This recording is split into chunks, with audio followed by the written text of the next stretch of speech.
If you think you need a $2,000 camera, perfect lighting, full studio, and know how to edit perfect videos to be successful on YouTube, I've got a reality check. That's a huge lie. Because in this video, I'm gonna show you how to shoot high quality, professional YouTube videos just using your smartphone. No DSLR camera, no teams, no excuses. And this is the exact system that I use to grow my other accounts to nearly 500,000 followers and subscribers across 4 different platforms. So whether you're just starting out or you want to level up your workflow process and streamline your efforts, you don't want to look broke, you want to look credible, and you want your videos to look high quality and professional, this video is for you. I'm going to be going over my 6-step process that I use before I shoot every video to make it not only look great, but sound great and keep my credibility high. Because the truth is, you can turn your selfie camera on and film in your car, and if that's all you have, that's fine. That's all you have. And sometimes do a little pattern interrupt or just doing something like that for your viewers. I'm sure they'd appreciate it.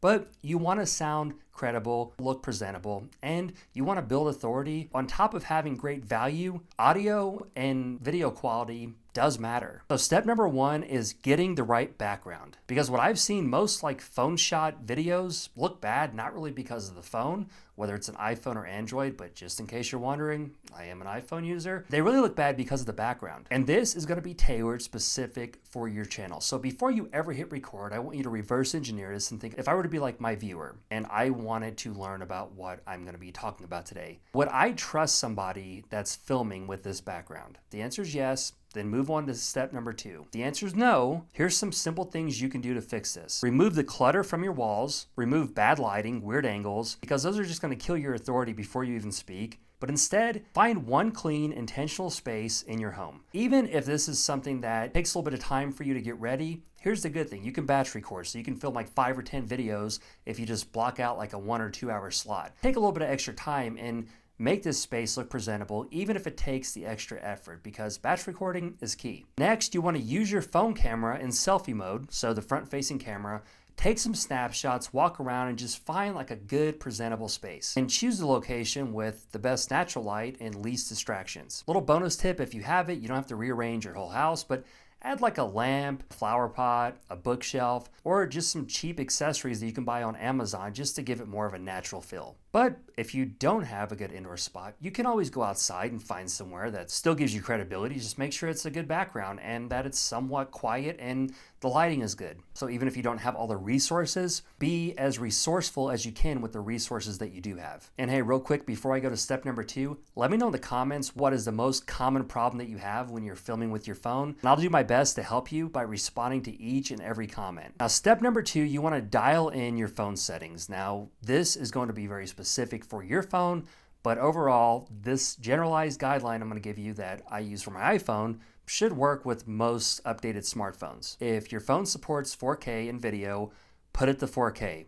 You always want to shoot landscape, where the phone's like left to right, like horizontal. I like to use 24 frames per second, but you can even go up to 40 or 60. Kind of just, again, depends on your niche. But if you're shooting 4K, you're shooting with the phone, where it's laying flat, horizontal, then that's really gonna put you 10 steps ahead from most people shooting with their phones. Turn off your flash, turn off any added filters like, cinematic. And if you are shooting outside, here's a big one.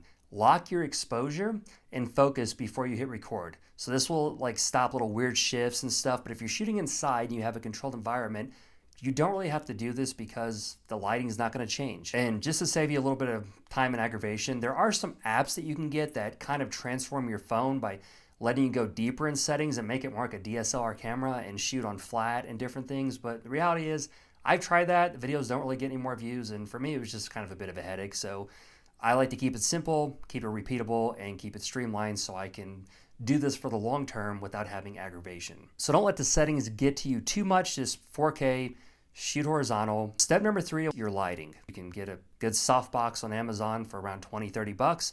Natural light outside is free. Stand in front of a window, not behind it, and shoot during what photographers like to call like the golden hour. So morning when the sun comes up or late afternoon when the light is somewhat soft and flattering. But if you're just shooting indoors, you can use things around the house like a lamp or a lampshade, but just something that's going to be for your ideal audience and avatar. If you are in gaming or you have more of a younger audience or more of an entertainment niche, you can have all the different lightings and light bars, but Truthfully, as long as it's clean, it's not cluttered, and the lighting is crisp, or it's not like overbearing where like overhead lights on your face like shining down, you're going to be in good shape. But the thing is, you can always upgrade later, but this is more than enough to start and carry you for the long term, truthfully, if you don't ever change anything. Step number 4, you want to stabilize all of your shots. My advice is to get a tripod. Buy it once, like 20 bucks. You'll use it for the rest of your life.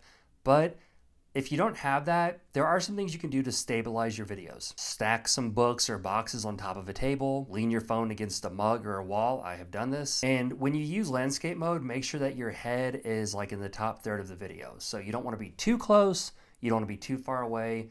Personally, I like to shoot with my phone around 2.5 feet away. Some people go closer. I will move it sometimes, but if you put your phone about 2 feet away, you have it flat and your face is somewhat in center or top thirds, that's really all you're gonna need. When you're first starting out, this might take you an hour to find the right setup. The good news is, once you find the right setup, remember it, save it if possible, definitely batch record, but you can repeat this every time. So yeah, it might take a little bit more time initially, but I promise you, taking more time up front is gonna pay off more than you can imagine in the long term. And I know I'm teaching you how to record pro level videos on YouTube with just your smartphone, but the reality is recording is only part of the process. You have to have good titles and good video ideas and topics. And to help you with that even further, you can get my free viral title guide in today's video description. It's got over 20 different viral titles and video ideas that are plug and play for any niche.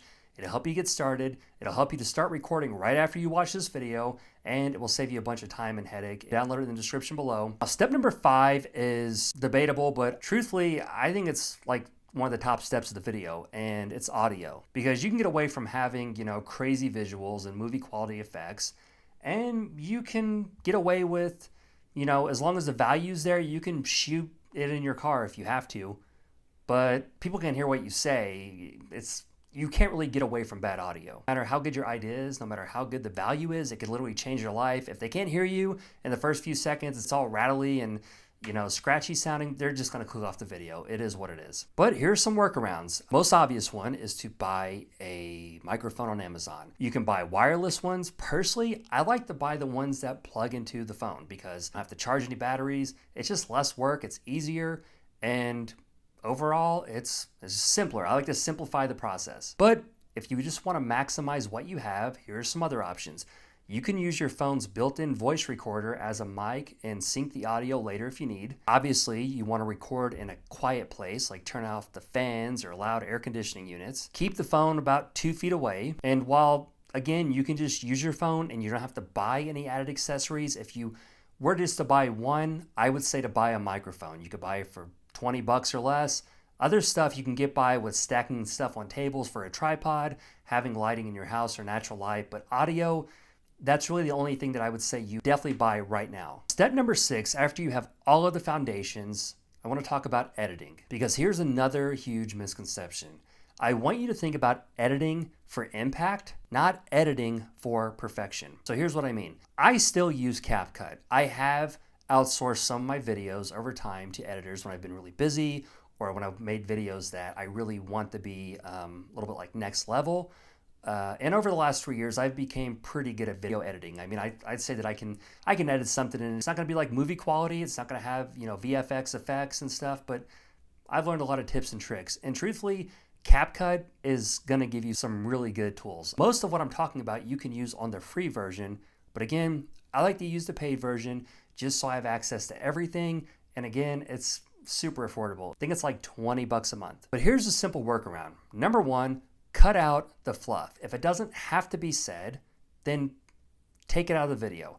Take out the ums, the ahs, the pauses. You don't have to have every single jump cut perfect, but just take out the majority of the fluff, and just doing that's going to make your video level up right off the bat. You can also add in some automatic subtitles, but I would recommend doing this on YouTube. Also play with the brightness, the saturation, the contrast, and the filters. Now don't make this so crazy. I do recommend starting with some sort of a filter, going down and putting it to like 10 to 20 levels on the notch, and then just adjusting everything else accordingly. Again, this is going to be tailored for your niche and your audience and the feel and look that you're going for. And as far as zoom ins and zoom outs and cuts and effects and transitions, you can have those, but truthfully, I would be very minimal with them. Only have zoom ins if you're trying to really touch upon a point and make something stand out. But other than that, as long as you're cutting out the fluff, you can have the casual zoom in and zoom out just to kind of change the angle every so often. But you don't need Mr. Beast retention style editing. The main thing is just going to be cutting out the fluff and giving the value. And that is really all you need. If you have a step-by-step system that you're following, you can record great quality videos with just your smartphone. But recording is just a part of the process, because if you don't have powerful storytelling to not only hook your viewers, but keep them engaged throughout the entire video, then this really isn't going to matter. But I want to help you with that even further. In this video, you can level up your storytelling in under 10 minutes. Make sure and watch it, and I'll see you over there.